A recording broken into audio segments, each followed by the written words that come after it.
The NATO Secretary-General says the alliance is stepping up its provision of heavy weaponry to Ukraine. Jens Stoltenberg was responding to repeated calls from the Ukrainian President Volodymyr Zelensky for more long-range artillery. Mr. Stoltenberg said there'd be a meeting later on Wednesday to discuss sending more supplies.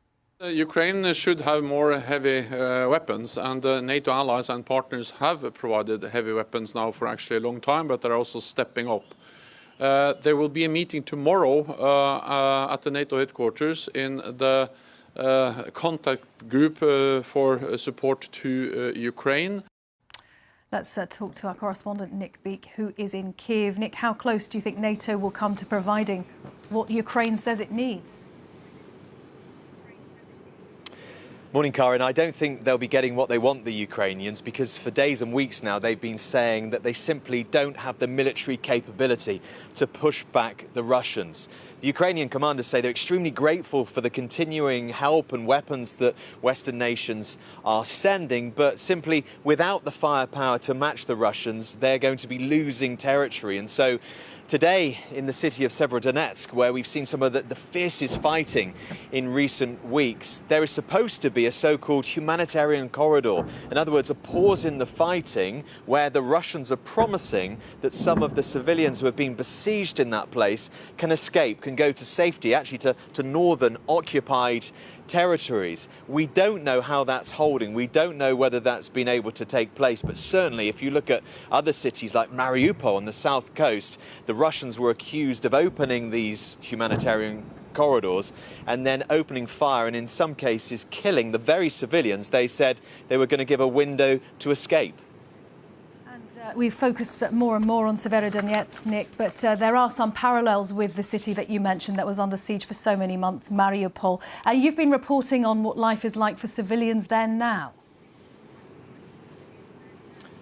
Absolutely. I mean, so many places, it's hard to get a clear picture of what's happening. Communications are so bad. And so you get bit by bit accounts of horrendous life in different cities under Russian occupation. But in the case of Mariupol, thousands of people have come here to the capital, to Kyiv. And in the past few days, we've been able to meet those who've been escaping very, very recently. And they paint an extremely harrowing picture of what it's like to be there under Russian occupation. A Ukrainian city blasted into submission, now forced to celebrate its occupation. While Russia tries to airbrush history, it offers the bleakest of futures to those still stranded in Mariupol. This family managed to escape. Yulia describes conditions she left behind just 2 weeks ago. Dead bodies were lying outside every house. No one took them away. Hopelessness, fear, pain. Almost every family has lost someone. Later, some of our men found a destroyed swimming pool and took chlorinated water from there. That was all we had to drink.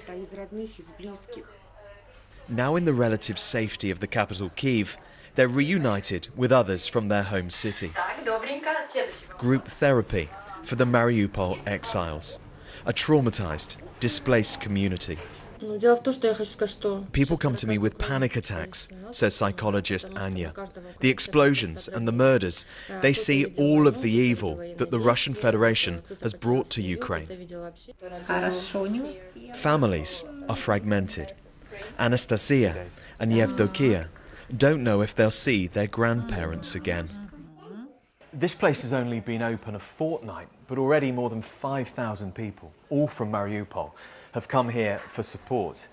Many have lost loved ones, their jobs, their homes, and they've managed to escape a city which is now described as hell on earth. Back at their rented flat, Yulia tells us about the Russian missile strike that killed 10 neighbours and her mother Valentina.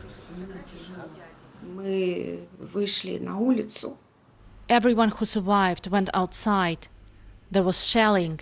This was 3 in the morning. We stood there realizing our loved ones were still in the basement and could not be saved. The whole house was on fire. It was the scariest night of my life.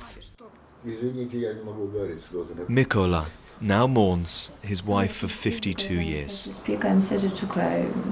It's impossible for me. Before the invasion, Anastasia was trying to build a career with the National Railway Company. Now, she's trying to rebuild her family. The grandfather always told to me when I was desperate, this is life, and for now this is war. You have to stay strong because we are Ukrainians. And that sort of fighting spirit, that stoicism, that sense of defiance is something you find quite easily here on the streets of Kyiv. You talk to people in public and they will say similar things. We are Ukrainians and we won't give up. But privately, behind closed doors, this is a place where there are communities, whole communities, of people who are really suffering privately. The pain is clear to see when you sit down and meet them. And the big worry, I think, Karen, is that these are not isolated cases. Thousands of families across this country have been impacted by this war, and as it grinds on, it seems that more and more will be put in the same dreadful position as some of the families we've been meeting over the last few days.